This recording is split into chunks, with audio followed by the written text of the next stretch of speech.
এই ধানটা প্রথম লাগানোর ফলে আপনার অনুভূতি কি? আমার অনুভূতি খুব ভালো লাগতেছে। এই জমিটা ধান জমি দেখি গোস কোন সব সমান, দেখা যাচ্ছে ভালো, মানে ফলনও খুব ভালো হবে বলে আশা করতেছি।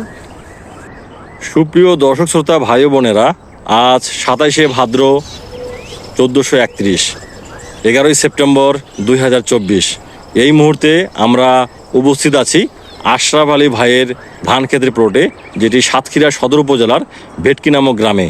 তো আপনারা দেখতে পাচ্ছেন এটি ব্রাক ওয়ান ধানের একটি ফিল্ড।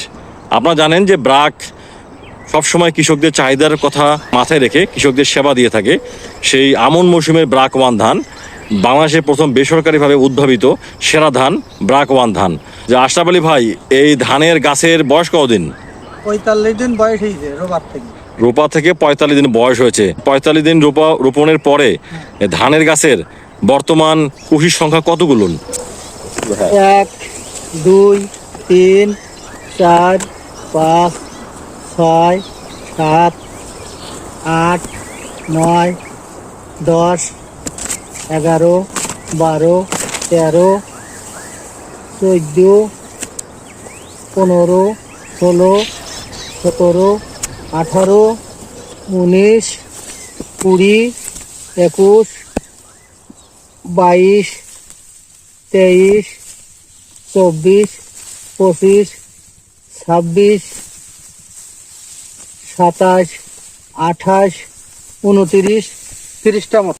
ভাই, আপনি তো দুই রকমের ধান এখানে করেছেন, একটি লোকাল জাত, পাশাপাশি ব্রাক ওয়ান ধান। ভাই, এটা কি সেই অন্য জাত, লোকাল জাত? এটা লোকাল জাত। আপনারা দেখতেই পাচ্ছিলেন ব্রাক ওয়ান ধানের সঙ্গে এই জাতের পার্থক্য কতটুকু। তো আমরা একটু দেখে আসব যে এই ধানের যে অবয়ব, মাঠের যে পারফরমেন্স, সেটাও একটু আমরা মাঠে দেখব।